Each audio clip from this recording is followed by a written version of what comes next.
Morning everyone, we're back in Sawdust Shack, and today's little task, well, not today, it's going to take me quite a while actually, but what we're making is a guinea pig palace of all things. It's for a friend of mine. She's got a pair of guinea pigs who have started fighting, so we need a new cage for them that's big enough and separates them. So I didn't film this yesterday purely because I needed too much speed to get this together before the glue started going off. I didn't have time to do that and film at the same time, but I'll show you how I've done these on the two sides, which are smaller. So this is 2.4 meters long, and this is going to make up the back of the cage. So I've got 100 by 18 mil boards, 5 of, which go together. They come in at just under 500 mil high. Like I said, that is going to make my back. So I'll unclamp all this and I'll set to making the two sides. They're only going to be 750 wide, so they're a lot more manageable, so I can show you how I've done them. Not needing as much haste as I had on this yesterday. So I'll be back in a minute and I'll show you how we do it. Right, so as I've said, we had 5 boards, and what I've done, where you can see the pencil marks, I've reinforced the joints with these biscuits, so they are all evenly spaced out all the way across the board, so all the biscuits help hold it together along with the glue. What I've also done, if the camera will pick this up, I'm not sure whether it will, is you alternate your grain. So this grain is running that way, this grain is running that way, so you've got one going down, one going up, one going down, and just keep alternating them. Then as the board starts to try and settle, if that one's trying to cut that way, then this one's pulling it back that way, and it helps to keep your board truer for longer. No guarantee it'll stop it twisting, because if wood wants to twist, no matter what you do to it, it will twist. So you've just got to try your best to eliminate it as much as possible. So now all this needs is a good sanding, and I've got a nice board for the back then. Right, I'll get some bits cut to length and I'll show you how we put this together with all the biscuits and how the biscuiter works and everything, and we'll get them clamped up. What I need now is I need 2 sides at 776. So what I've done, I've cut 5 pieces at 1.6, so that'll give me 2 800s then, and gives me enough meat to cut down my panels to what size I need them. So I'm going to mark these out now and show you how I get all the biscuits in, get the biscuit cutter going. Just a little tip, when you're cutting multiple boards like this and you want them all the same length, if you square one end up and then tape it together to hold it in place, then what you can do, you can cut all the boards then exactly the same length. You're not trying to cut one at a time and getting little variations. Right, now what I've done is leveled the boards off at one edge, and I've marked where I want my biscuits all the way across. There's no hard and fast rule of how far apart you're supposed to put these. I just put as many as I think I need to hold the board together, and then we just squared it across so they're all in the same place, and it's just a matter of cutting all them with the biscuit cutter, which I'll show you in a second, and start gluing up then. Alright, this is back to front. Normally the biscuit cutter would be on this side and I'd be using it here. It's just to show you.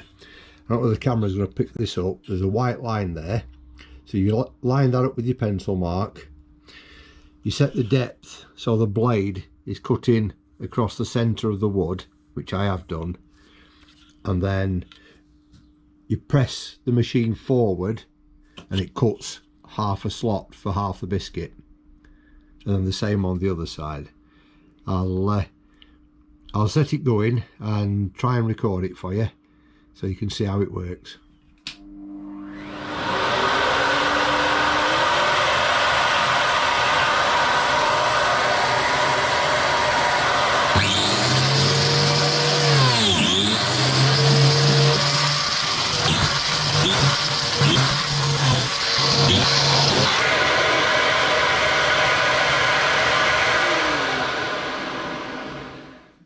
As you can see, what it does, it cuts this little half slot and then you glue in there, the biscuit goes in and this half goes in the corresponding side and it reinforces the joint. As these get wet with the moisture from the glue, they expand and lock themselves in, and it does give a really good solid joint when it's done. So it's now time to start gluing once I've cut the rest of these out. That's all of them cut now, so all that remains is glue everything up, put the biscuits in, tap it all together and get some clamps on it, let it dry. So I'll try and set you up and we'll do a bit of a time lapse of me gluing it up because I need to get a step on with it.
Oh, there we are, all glued up. So that's the panel that's going to give me my two sides. So up there I've got the panel that's going to make the back. Now you can buy these panels ready made from B&Q, Wickes, all them sort of places. The difference is that I've made these two panels for less than half of what it would cost me for one of those panels. So that's the difference you're paying for. If you haven't got the gear to do all this, then you have to buy them. You're going to pay quite a lot of money. So doing it this way, it's a lot of work, a lot of faff, but it does save you a lot of money. So we'll leave that overnight to set, and we'll come back tomorrow and start cutting them down to size and get them sanded up. Right, it's been a few days since I've been working on this. We've done the biscuits for the sides so that they can connect onto the back and come up, and what I've done, I've cut the face frame, so bottom, top are the 2x1, the sides in the middle are 3x1. So I've just marked up here, as you can see, ready for the biscuits. I've already cut this one, so that one's already in. And if I just move that out of the way, you can see I've got them in there as well. So I'm just going to finish doing all the biscuits off. You don't need to see it, you saw me cutting the biscuits when I did the back and the sides. So I'll get them done and then we'll start gluing it all up, and I'll show you that when it's glued. There we go, all glued and clamped. So all that lot dry and set now, and quick sand up, and that's a face plate made. I was going to use perspex for the front of this, but I've had a change of heart and I'm going to use glass now. Perspex gets a bit scratchy and hard to clean, where glass won't. So I think we should be alright with glass in there once I've got it fastened in. Right, leave that to set while morning, and then we can crack on then putting the entire box together once I've sanded all that up and got it all right. Right, that's all the clamps off and been sanded up, so that's its first sanding. Now just going to mark out, because obviously this is the face plate, so where it joins to the sides, we mark out now for the biscuits, and the entire thing, the sides are going to be connected to the back and so forth, all by biscuits, so there's no visible fastenings, so it's just glue and biscuits, be lovely and strong. Right, I'll get it marked out and then I'll fetch you back and show you what we're doing. Right, just mark the end up for the biscuits. So that's my guideline, and the biscuit's going to be cut across the front there. Matching the side up, the biscuit's going to be cut in the end, so that when they go together you've got your face on your side. Hope that makes sense. I'll show you when it's done anyway. That's the biscuits cut. I hope that makes a bit more sense now. So when the biscuits are in there, that stands up, the side is level and flush then. I'll get the other side cut, and then we're getting ready for a glue up. Right, that's this side cut, all done. The only downside now is I've just realised I'm out of number 20 biscuits. So I've ordered some more, so we'll have to leave it there and we'll glue them up tomorrow. Right, morning. As you can see, the guinea pig palace or hutch or whatever you want to call it is together. Now I got this together yesterday, but unfortunately I couldn't film it because I had to put it together outside, and in the sun the glue was setting that quick. I had to try and be that fast to get it together. I just didn't have the time to pick the camera up. But I'll take you through what I did. So basically you saw the biscuits being cut for the edges, so they're just biscuited, glued and clamped. So we clamped all 4 sides together, left them for a good few hours to set up, and then 12mm plywood on the bottom. Same again, trying to get that in place before the glue actually grabbed it and wouldn't let it slide and wouldn't let me position it was a nightmare. So unfortunately I just had to get it together as quick as I could, and then try and get it back in here, which was no mean feat. So it's a lot bigger than I thought. As you can see, it's taking up quite a bit of space. I've still got quite a bit of sanding to do on it. As you can see on the side here, where the glue ran down, all that needs scraping and sanding off.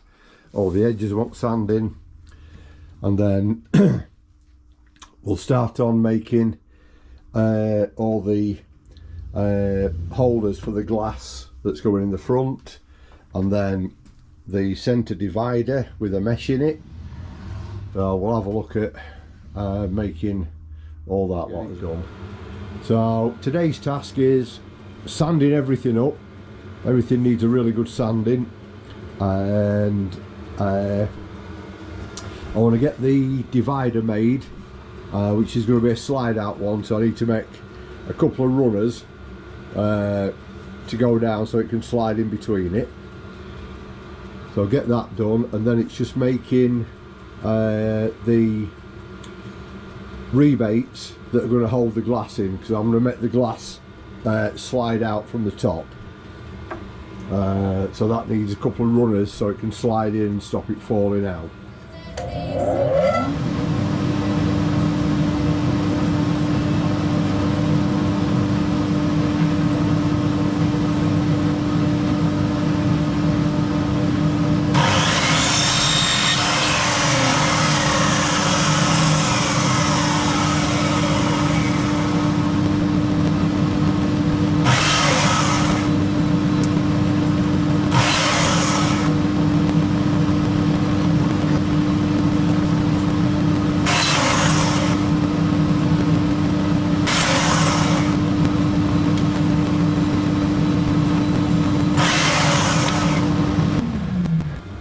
Right, so what we've just done now is cut for the framework for this divider. So basically it's going, so I can get it arranged. Right, you've just seen me cut the stock there for the divider. Now what we want is 750 in width. Now the easiest way to do that, because this is how it's going to sit, so we'll fasten them together. So I found the easiest way to do it is if you get your two ends, put them together tight, get your 750 marked up, and what's at that side is the size you want. So it saves measuring your stock, subtracting it off your thing. If you just hold your tape there, that gives you the measurement then that you need for them pieces. Just saves you a bit of time and a bit of faffing. So we'll start getting this ready to go together, and I'll show you how that works. For the divider, we're going to use pocket hole screws. So I've got the jig all set up there ready. If you follow the channel, you'll have seen me use this before, but I'll try and get you set up if you haven't seen it being used, so you can see how it works.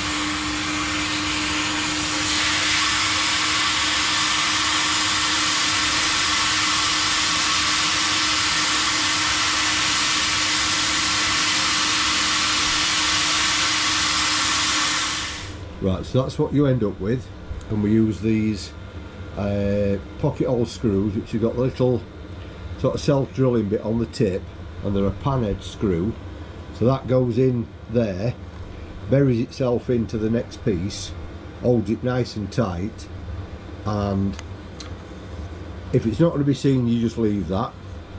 Something else I'm making at the minute, this is the back of a cupboard that's going to be covered in plywood. So you're not going to see these, so I haven't bothered filling them or anything. But on this one, where we're going to see them, I've somewhere I've got some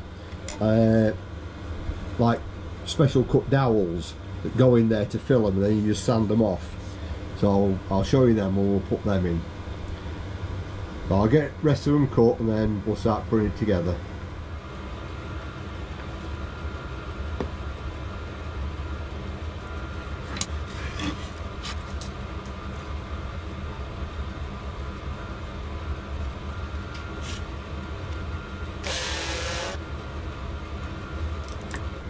Right, as you can see, that gives you a nice joint, and one of the bonuses is you don't have to wait for the glue to dry to be able to continue working. So there's no clamping, the screw is your clamp. So I'll get the other three done and show you what it looks like. Right, so that's roughly how it's going to sit. I say I need to make some runners now for that to slide up and down in on both sides, so it holds it in place. It's going to have a mesh on it to divide the guinea pigs up so they can still see each other. Like I said, the beauty about the pocket hole system is as soon as you've done it, you can use it, because the screws are at the actual clamps. I have known people that actually take the screws back out once the glue's set, but personally I just leave them in. If they need it, I fill over them. If they don't, I'll leave them. Right, we'll start having a look at the runners and I'll get back to you.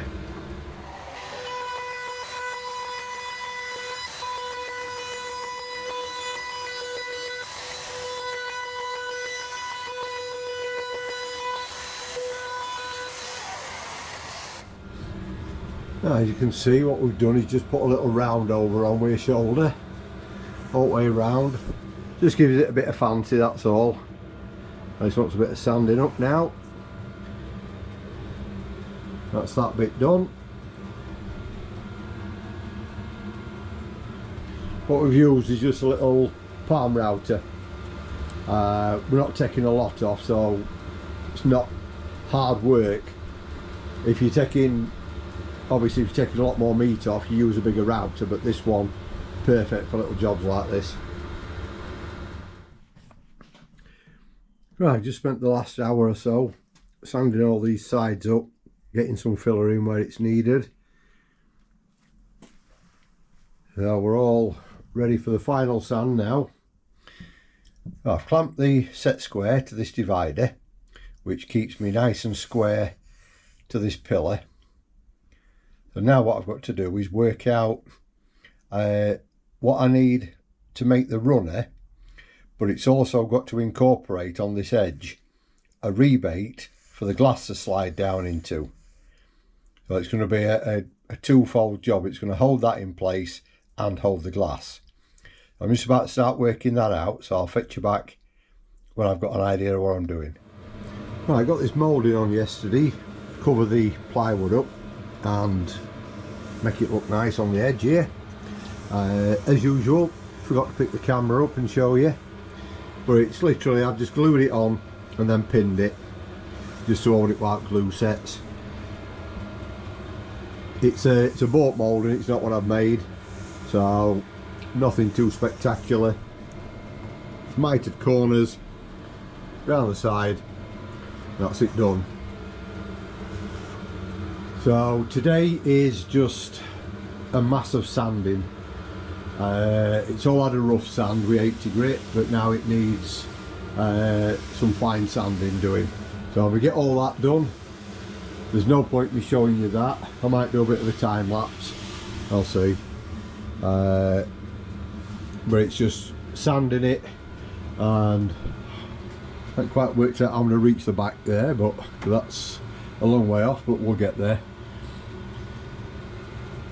And then once I've got it all sanded up, I'm going to start making the rebates for the glass, the centre panel, put the rebate in on the back for the centre panel to slide in, and then on these sides I'm going to have another rebate for the glass as well. So once I've finished sanding, we'll get on with making them.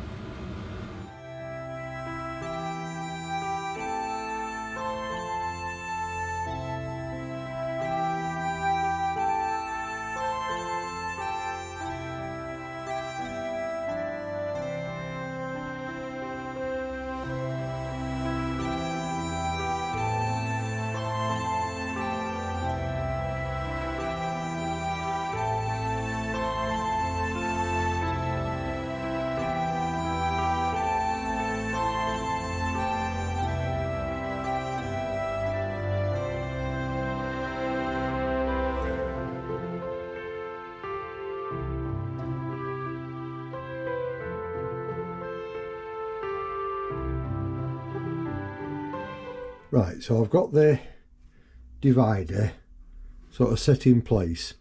So what I need to do is I've got to make a channel for the divider to sit in, but then it's also got to have a rebate in for the glass to slide down. So what I've done is cut a piece of the 2x1 down so that it doesn't overhang the front here, and then that gives me a channel for that to slide in, and then I'm just working out, you can see that, the rebate there, oh, where are we? The rebate there for the glass to run into. So the glass is 4mm, so I'm thinking if I give it sort of just over 5mm, so it's got a bit of clearance, because all this is going to be varnished, so I've got the thickness of that to take into account. So I'm going to try and make that just over 5mm. So I think another pass, one more pass with the table saw. So what I'm doing is putting the stock against the fence with the rebate just there, and then taking it through.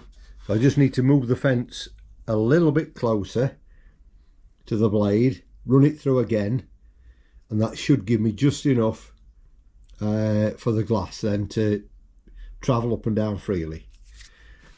I hope that makes sense.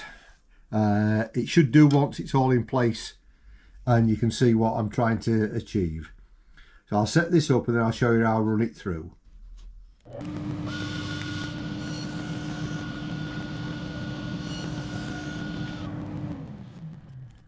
Right, so that is 2.5 blade widths. That's 2.5 passes over the blade. Hopefully that's just about right for the thickness I need for 4mm. Right, we'll get these put in place.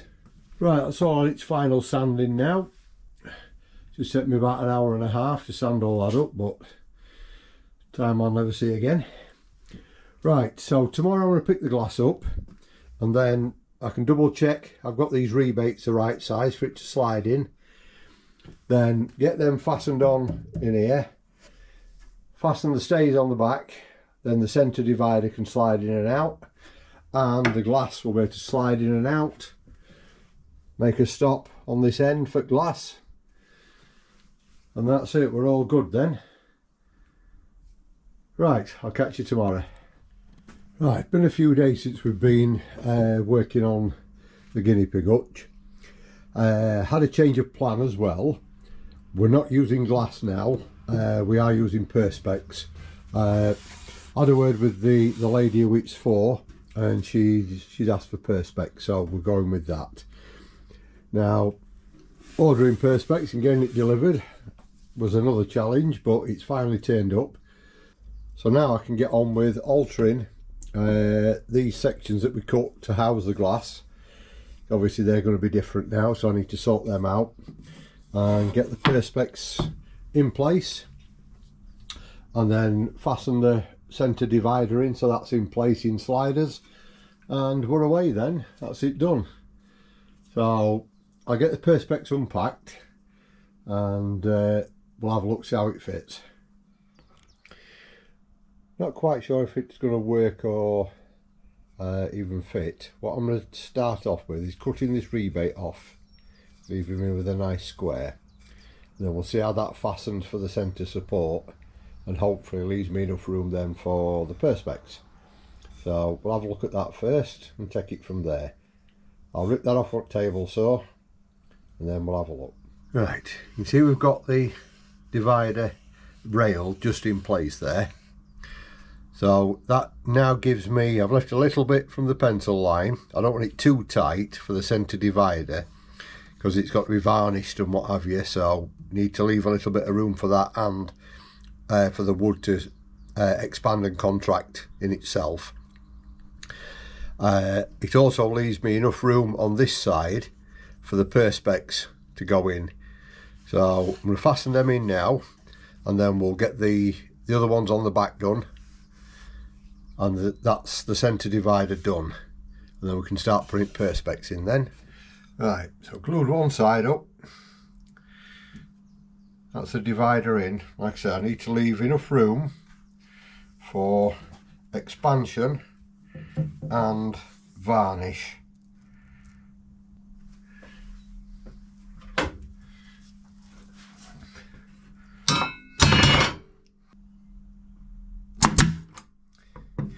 Right, that's that one in. Just make sure we're square as we're coming up to keep the gap equal, which it is.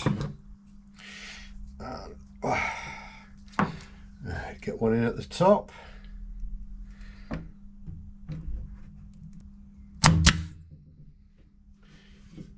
There we go. A few more in there just for good measure.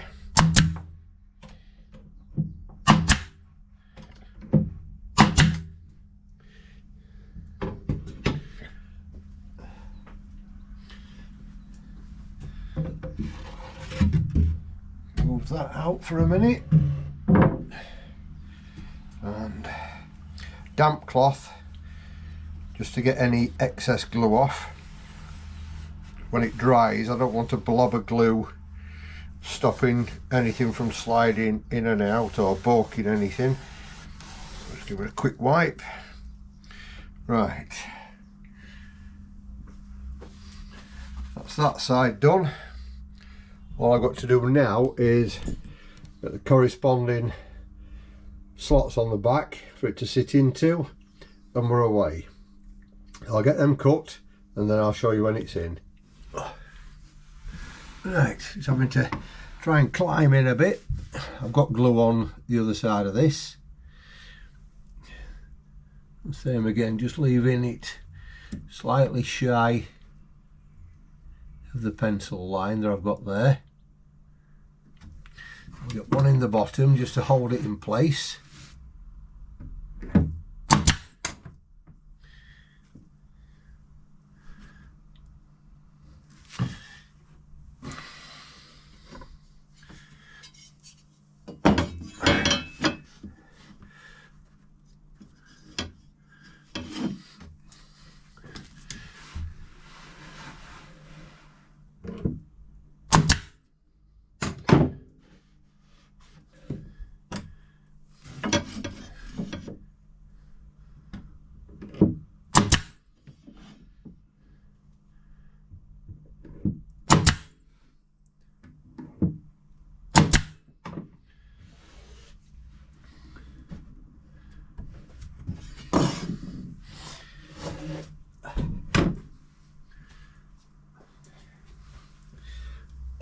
Same again, damp cloth, don't want anything left showing.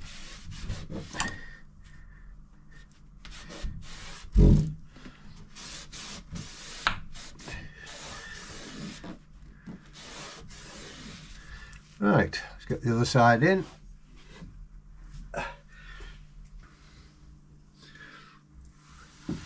And with these supports, I'm trying to go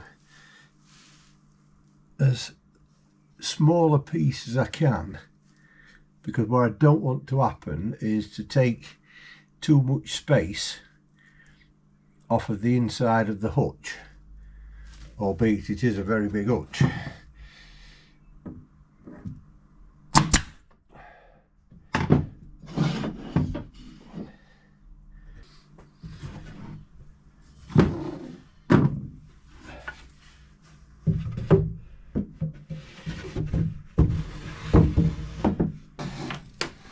Arms aren't long enough to get in there.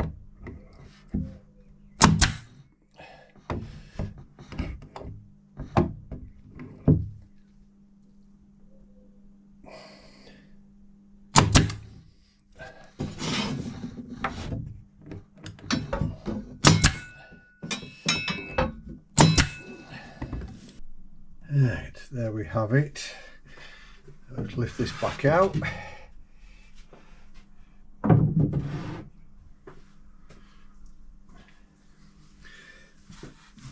Once again, damp cloth for any glue.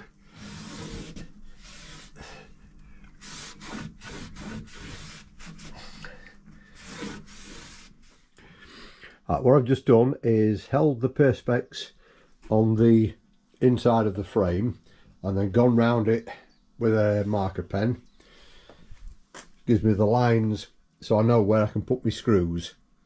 And the next step, get it drilled, ready for fastening in, take the protection off and get it screwed up. So I'll get it set up ready for drilling. Right, marked out and started drilling the holes. Got 100mm apart, so I've got plenty of screws in. I've just got this line to do here, and then do the same on the other one, and then we'll start fastening them in. Right, all I've done with the second one is lay the first one on top and use the holes as a template, straight through with Sharpie, mark them all. So I'll get them drilled and then we'll start screwing them in.